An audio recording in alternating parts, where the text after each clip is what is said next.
Il était une fois un roi et une reine qui avaient 3 filles. Les 2 aînées étaient jumelles. Il y avait Orangine et Roussette. Elles étaient belles et instruites, mais elles étaient mauvaises autant que le roi et la reine. Ils avaient une dernière fille qui s'appelait Rosette, qui elle était belle, elle était bonne, elle était parfaite quoi. Ce qui est bien que le roi et la reine, quelques temps après sa naissance, l'envoyèrent dans une ferme pour qu'elle soit élevée par une fermière. Une bonne fermière.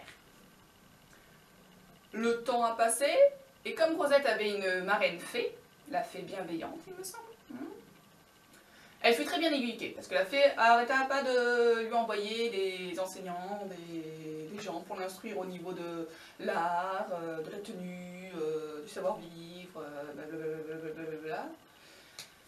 Jusqu'à ses 15 ans, elle grandit assez sereinement sans jamais voir ses parents. Elle sait qu'ils existent, elle sait qu'elle est princesse, mais voilà. Un beau jour arriva un petit messager. Non mais ça va, oui.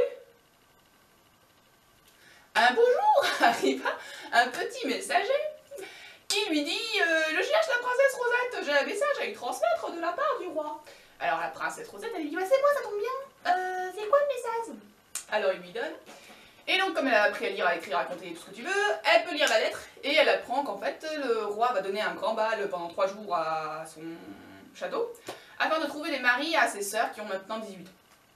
La princesse Rosette, elle est toute contente, elle va voir sa fermière et puis elle dit ah regarde nourrice, je suis invitée au bal, youplaboum. Et la nourrice elle fait oui mais enfin tu vas mettre quoi parce que bon voilà. Et puis elle fait oh bah, je vais mettre ma robe blanche là que je prends pour les jours de fête ici et tout. Et la nourrice qui fait oui bon enfin ça va pour un petit bal de ferme hein. Pas pour un bal royal, pas de problème. Et puis Rosette elle fait oh pff, de toute façon, mon père dans la lettre il dit que de toute façon personne ne me regardera, donc voilà, pas plus mal, personne ne me verra et moi je verrai tout le monde, donc ça y va très bien. Donc elle prend sa petite robe blanche et tout ça, elle commence à faire son sac et voilà.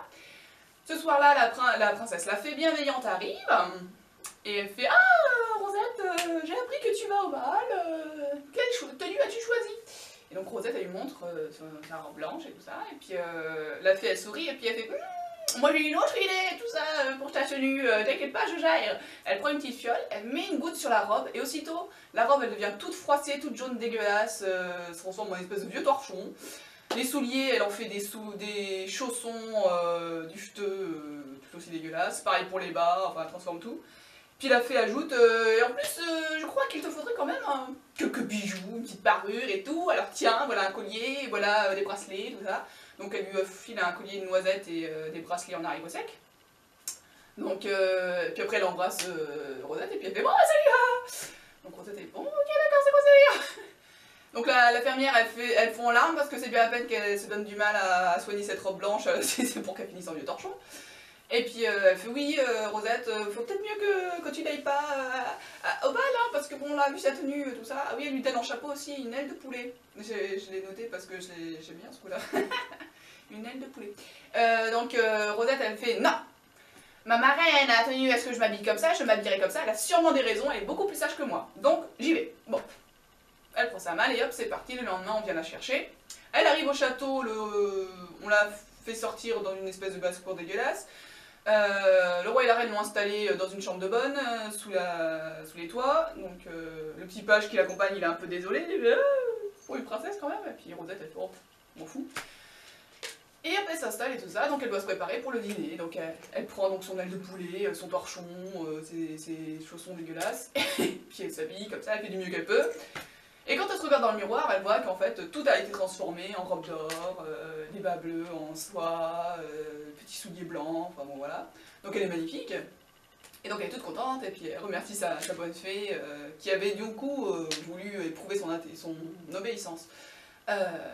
Pour voir si elle aimait ça ou pas quoi. Donc, elle descend et bien sûr le roi, la reine la regardent, les princes et rois et reines qui sont là sont émerveillés. Et quand le page dit bon bah voilà, vos majestés, madame machin, il n'a pas le temps de finir que le roi il dit oh vous êtes certainement une reine d'un pays lointain et tout ça, ou une fée, comment ça se fait qu'on n'est pas au courant que vous veniez tout ça. Puis Rosette donc s'incline et puis elle fait bah non moi je suis votre fille en fait, j'ai grandi à la ferme d'à côté. Et le roi qui fait ah chouette alors. La reine elle est dégoûtée. Les deux sœurs on n'en parle pas. Alors quand Rosette elle essaie de se lever pour les embrasser, les deux elles reculent parce que faut pas toucher le maquillage. Donc Rosette est un peu triste parce que bon quand même, elle s'attendait pas à être reçue aussi froidement. Bon bah tant pis. Le premier soir donc le bal se déroule. T'as le prince, non le roi, un jeune roi qui s'appelle Charmant, qui commence à parler à Rosette, donc il est émerveillé par son savoir, machin machin. Les deux sœurs qui avaient bien, surtout Orangine qui avait prévu d'épouser le roi Charmant, ont un peu les boules. Et au bout d'un moment, elles se disent, tiens, on va chanter pour la fête et tout ça. Donc elle chante très bien, mais bon, pas non plus, voilà quoi. Donc Rosette qui est désireuse de se faire aimer de ses sœurs, elle applaudit, ah ouais, ouais, c'est génial, génial. Et voilà, donc les deux sœurs, elles, qui n'apprécient pas se faire monter à l'admiration, disent, bon bah Rosette, si tu nous chantais un petit air. Et puis Rosette elle fait, bah non, moi je veux pas, non, tout ça, parce qu'elle sait qu'elle est meilleure qu'elle en fait. Donc elle dit, ah non, je veux pas, et tout ça. Alors les deux sœurs qui sont persuadées qu'elle sait pas chanter, insistent. La reine et le roi s'y mettent pour qu'elle s'humilie bien en public. Et donc Rosette se lève, elle joue à la harpe, et puis elle chante, et bien sûr tout le monde est baba. Donc les deux sœurs ont encore plus les boules, le roi et la reine ont encore plus les boules, tout le monde a les boules, sauf Rosette et le roi Charmant. Donc le roi Charmant retourne parler à Rosette, et ils discutent, tranquille, tout ça. Et le soir, quand le soir arrive et qu'il faut aller se coucher, parce que du coup le roi et la reine ont un peu écourté la fête parce qu'ils ont trop les boules. Donc Rosette va se coucher, et puis alors elle est toujours très triste que sa famille ne l'apprécie pas, mais bon après il y a eu quand même le roi Charmant, qui était tout à fait charmant, donc ça va, elle s'endort, elle est paisible. Pendant ce temps-là, le roi, la reine et les deux frangines sont en train de causer dans le cabinet de la reine, et elles sont en train de se dire, bon, on fait quoi exactement concernant Rosette, parce que ça va pas le faire, petite assassinat surprise, ça serait pas plus mal. Donc le roi il dit oui voilà, il faudrait se débarrasser d'elle, mais alors comment, ça c'est une autre question. Puis alors les deux sœurs elles sont en train de gueuler, elles font ouais c'est dégueulasse de toute façon, pourquoi nous on a des marraines, on a que des reines et tout, alors que elle vous lui avez trouvé une fée et tout, déjà à la base s'il n'y avait pas eu ça, on s'en sortirait mieux quoi. Et puis la reine elle dit non mais engueulez pas votre père parce que quand elle est née c'est la fée bienveillante qui s'est ramenée l'air de rien tout ça et qui s'est imposée comme marraine, donc nous on n'a pas eu trop le choix, c'était comme ça. Bon bah d'accord, très bien.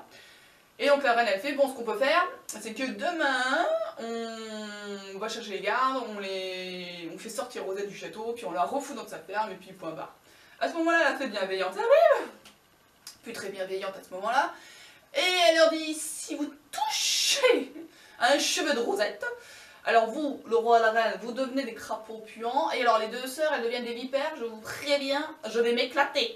Donc on touche pas à Rosette, vous la laissez au palais, vous la laissez participer au bal, et vous fermez vos gueules.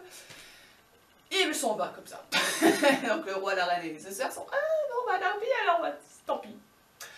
Donc le lendemain est jour de chasse, Rosette va se préparer du coup pour la chasse. Elle trouve une malle magnifique à la place de cette petite malle pourrie qu'elle avait à la base. Et dans cette malle, elle trouve l'aile de poulet et le torchon comme d'habitude. Mais bon, elle s'inquiète pas trop. Et elle enfile tout ça. Et quand elle se regarde dans le miroir, c'est une magnifique tenue d'Amazon, tout va bien, bon voilà. À ce moment-là, le petit page arrive pour lui dire, bon bah voilà, on vous attend, des chevaux sont prêts et tout. Et à ce moment-là, également, elle entend la voix de sa marraine à son oreille, qui lui dit surtout Rosette, ne montez pas le cheval qu'on vous apportera, montez celui que le prince charmant, non, le roi charmant, Disney pourquoi, le roi charmant vous amènera. Et donc Rosette remercie à demi-voix sa fée, et descend donc, alors qu'on se prépare pour la chasse, le roi charmant arrive, il commence à parler, nanana, et puis alors on lui apporte un cheval grand, des talons noirs et tout ça, mais complètement taré, le mec qui lui apporte il a du mal à le tenir et tout. Et là, le roi charmant il fait ah non, vous n'allez pas monter ça, ça va pas être possible, et il demande au page, il fait allez lui en chercher un autre, et le page il fait non, le roi et la reine ils ont expressément demandé à ce qu'elle monte celui-là. Puis le roi charmant il fait bon bah du coup ok d'accord, donc il se tourne vers Rosette, il fait surtout vous m'attendez là, vous montez pas, moi je vais vous chercher un cheval, un bon. Rosette a fait bon bah je vous attends. Et il revient avec un superbe cheval blanc bien sûr, et tout à fait docile et tout, donc elle monte dessus, et lui il prend un alezan, et puis hop ils sont partis et tout ça. Et très vite il laisse la chasse partir devant, et eux ils vont se balader dans les bois, tranquilles.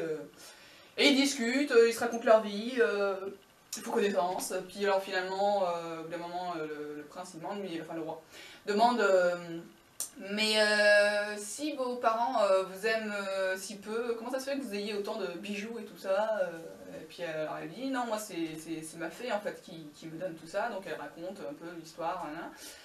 Et le roi, et le roi, il raconte également que lui il a été orphelin à 7 ans et qu'il a été élevé par la fée Prudente et que c'est cette fée en fait qui l'a poussé à aller au bal pour trouver en 8 ans, donc il trouverait la femme parfaite pour lui. Et donc il demande Rosette en mariage, et Rosette elle lui dit oui, si la fée bienveillante est d'accord, parce qu'elle lui demandera son avis. Donc le prince fait, le roi, putain, le roi fait ok d'accord. Oh, et donc il rentre, tout va bien et tout ça, donc il faut qu'il change ce soir-là pour le bal, alors elle se change, nanana. Et donc le roi charmant lui colle au basque tout le temps, donc les deux frangines et le roi et la reine sont toujours pas contents. Et au bout d'un moment, il faut ouvrir le bal, donc les deux sœurs commencent à danser, tout ça, elles dansent superbement, mais sans grâce, voilà quoi. Hein. Au final, elles disent à Rosette, ah, tu veux pas nous faire une petite danse et tout ça, en sachant parfaitement qu'elle sait pas danser. Et donc Rosette s'angoisse un peu, surtout parce qu'elle va attirer les regards et qu'elle aime pas trop ça. Et donc le roi charmant lui dit, bah moi je serai votre cavalier, s'il y a un pas qui vous manque, laissez-moi faire, et puis c'est bon, je dirige. Et elle fait, ah ok d'accord. Et donc hop, il danse, et bien sûr c'est merveilleux, c'est splendide et tout ça. Donc les deux sœurs, elles sont tellement folles de rage qu'elles veulent se lancer sur Rosette pour lui arracher ses diamants, parce qu'elle a une belle tenue en diamant ce soir-là. Et le roi et la reine les arrêtent en leur rappelant qu'il y a la fée bienveillante qui risque de leur couper la tête. Donc, voilà. Donc les deux sœurs elles sont tellement jalouses, tellement furieuses qu'elles finissent par tomber dans les pommes. Et on les embarque. Pendant ce temps-là, la fée Rosette, bien sûr, la princesse Rosette se retrouve cernée par tout plein de gens, ce qui fait qu'elle dit ah, un peu de paix ça me ferait du bien. Donc elle se glisse dans les jardins avec bien sûr le roi charmant. Et ils continuent de discuter comme ça, ils parlent de leur avenir et tout, jusqu'au moment où il faut aller se coucher. Et le lendemain arrive, le dernier jour, et donc le roi et la reine ont discuté bien sûr avec les deux sœurs, parce que là c'est plus possible, et elles ont décidé qu'ils feraient pas une course de char, mais disons qu'une promenade en char, quoi. Parce que j'ai une vision des courses de char dans les arènes, mais c'est pas vrai. Non. Et du coup, ils ont prévu bien sûr de filer à Rosette un char pourri et qu'elle s'éclate la tête sur les rochers et qu'elle soit défigurée ou morte, ce serait pas plus mal. Donc, malgré donc bien sûr la menace de la fée bienveillante, parce que au moins ils y peuvent plus. Le lendemain arrive, Rosette de nouveau une tenue sublime. Elle descend pour voir donc le roi charmant lui demande ce que vous avez demandé du coup à la fée bienveillante, si on peut se marier et tout. Et puis alors Rosette effectivement demandé la veille au soir et la fée bien sûr lui a dit que, lui a avoué que si elle est venue au bal c'est justement pour épouser le roi charmant, donc elle n'a pas de problème. Et elle dit au roi par contre attendez ce soir avant de faire la demande à mon père parce que je veux pas gâcher la journée, enfin bon voilà, enfin déjà qu'ils sont dans le marre de moi, pas en jeter une couche. Et le roi il fait ah bon d'accord, et il me dit oui mais est-ce qu'on pourra se marier aujourd'hui quand même parce que comme ça demain je vous embarque dans mon royaume et puis il y en a marre quoi. Et à ce moment-là, la fée dit à Rosette, donc elle murmure à son oreille, elle fait oui, accepte. Et à côté de ça, elle murmure au prince, elle fait surtout n'attendez pas ce soir, faites la demande le plus tôt possible parce que le truc en char là, c'est de la merde, ça pue la mort. Donc le roi donc, commence à stresser et au moment où il va en parler à Rosette, bien sûr, il y a tout plein d'autres qui arrivent et ils peuvent plus trop se parler et tout ça. La course de char, non, c'est une promenade en char. Donc j'arrête. La promenade en char va commencer. Donc on apporte à Rosette un char particulier, elle monte dessus, le roi charmant arrive, il prend Rosette et il la repose par terre, il fait non, on monte pas sur celui-là. Et là elle s'aperçoit qu'en effet les deux chevaux sont tellement teigneux qu'il faut 4 hommes pour les tenir, et il fait ah d'accord ok. Et puis par contre du coup le roi charmant, bah, il a pas de char à lui, quoi, qu'il peut lui prêter ou quoi que ce soit, et c'est un peu sur ça que le roi il arrête de compter en fait. Autant le cheval il pouvait prendre un de ses chevaux à lui, mais là il est un peu bloqué, donc il sait pas quoi faire. Et à ce moment-là il y a une espèce de petit page qui arrive, tout bien vêtu en bleu et tout, et qui dit oui, voici le char de la princesse Rosette et tout, et c'est un beau char nacré avec des chevaux blancs. Et le roi charmant il fait ouais, moi tant que j'ai pas de preuves, je la laisse pas monter. Et la reine, la fée, putain, la fée bienveillante arrive et lui dit à l'oreille, c'est bon, c'est mon char à moi, faites-la monter. Donc il fait, allez hop, on y va. Donc il a fait monter, il prend un cheval et puis hop, il court à côté. La promenade se commence et à ce moment-là, t'as 2 chars conduits par 2 femmes voilées qui foncent sur Rosette. Donc Rosette n'a rien compris, elle dit, ouais, qu'est-ce qui se passe? T'en as une et bam, elle frappe le char. Et si ça avait été un char normal, certes le char de Rosette aurait explosé. Mais c'est un char de fée, donc... Et c'est l'autre qui se retrouve explosé dans un coin, t'as la fille, pouf, elle vole et s'éclate la tête contre les rochers. Et Rosette, elle est là, ah, mais c'est ma soeur, c'est les Brangines. Et du coup, elle va arrêter les chevaux pour voir si elle va bien, parce que Rosette, elle est bonne jusqu'au bout. Mais à ce moment-là, l'autre femme voilée arrive avec son char et bam, elle explose le char de Rosette, du moins elle essaye, puisque comme pour le premier, c'est son char à elle qui explose, et boum, elle vole et la tête dans les rochers. Donc Rosette reconnaît son autre sœur Roussette et elle fait, ah mon dieu, il faut que j'arrête le char, il faut que j'arrête le char. Et à ce moment-là, la fée bienveillante souffle au roi charmant, pas le prince putain, au roi charmant. Le roi arrive, il a des brigands à sa solde, il vous le poursuit, il faut que vous couriez tout ça, parce qu'en fait, après le coucher du soleil, moi je n'ai plus de pouvoir pendant 8 jours, donc là il n'y a plus que quelques heures dans lesquelles je peux vous aider. Donc là vous speedez, vous montez sur le char, vous laissez ça faire les chevaux, et puis faut y aller quoi. Donc le roi charmant, pouf, il saute sur le char, il prend les rênes et puis paf, il y va. Donc Rosette elle est moitié complètement à l'ouest, elle comprend plus trop ce qui se passe. Et le char se court, les brillants arrivent, et le char et au final, les chevaux, c'est comme des chevaux de fée, au bout d'un moment, faut arrêter de déconner, ils commencent à faire des lieux et des lieux et des lieux sans s'épuiser à une vitesse folle, et les brigands n'arrivent pas à les rattraper, le roi non plus et ses soldats non plus, personne n'arrive à les rattraper, et finalement ils s'arrêtent pile au pied du palais du roi charmant. Et donc là, le palais est tout éclairé, tout le monde est là pour les recevoir et tout ça, donc le roi charmant, qui avait bien sûr pas pris le temps de prévenir qu'il rentrait ce soir-là, est un peu surpris, Rosette aussi, et bon d'accord, bon, il descend. Et donc là, ils entendent la fée bienveillante qui leur dit, voilà, tout est prêt pour votre mariage, mariez-vous, il me reste en gros 1 heure pour une heure de pouvoir en fait, avant que j'aille rejoindre la reine des fées, sans quoi je perds mes pouvoirs pendant 8 jours. Alors du coup, hop, ils y vont, ils se marient, et la fée bienveillante disparaît en fait pendant la cérémonie. Mais personne s'inquiète parce que bon, ils sont prévenus et tout ça, bon voilà. Et du coup, la fée bienveillante prévient le prince quand même à un moment, concernant les 2 frangines. Elle lui dit, voilà, le roi, c'est pas vrai ça, c'est un roi. Elle prévient donc le roi charmant du sort un peu de la famille histoire qu'elle se pose pas de questions, Rosette. Il dit voilà, donc j'ai transformé les 2 sœurs, non, les 2 sœurs ont été explosées dans les rochers, elles se sont défigurées à mort, j'ai soigné leurs plaies en laissant les cicatrices. Je les ai changées en paysannes et je les ai épousées à des maris qui vont les battre tant que leur cœur n'aura pas changé en fait. Donc à partir du moment où elles seront un peu bienveillantes, elles redeviendront heureuses. Mais voilà, donc voilà, pour eux et le roi et la reine, je les ai changés en bêtes de somme. Avec des maîtres bien sûr bourrins comme pas possible, ils n'auront plus aucune occasion de se reposer ni rien, et c'est pareil, ils se retrouveront avec leur forme originelle dès qu'il y aura un soupçon de bienveillance dans leur cœur. C'est un peu mal barré. Tweak. Et du coup voilà, et elle fait par contre, n'en dit rien à Rosette parce que elle pourra pas être heureuse si elle sait que sa famille finit comme ça quoi. Mais en même temps, moi en tant que fée, je peux pas non plus permettre que des êtres pareils restent impunis. Donc voilà. Donc le roi il fait ok d'accord très bien. Donc quand Rosette à un moment lui demande ce qu'il est devenu de ses sœurs et tout ça, donc il leur dit voilà, bon la fée bienveillante les a soignées, tout va bien, elles sont mariées et tout.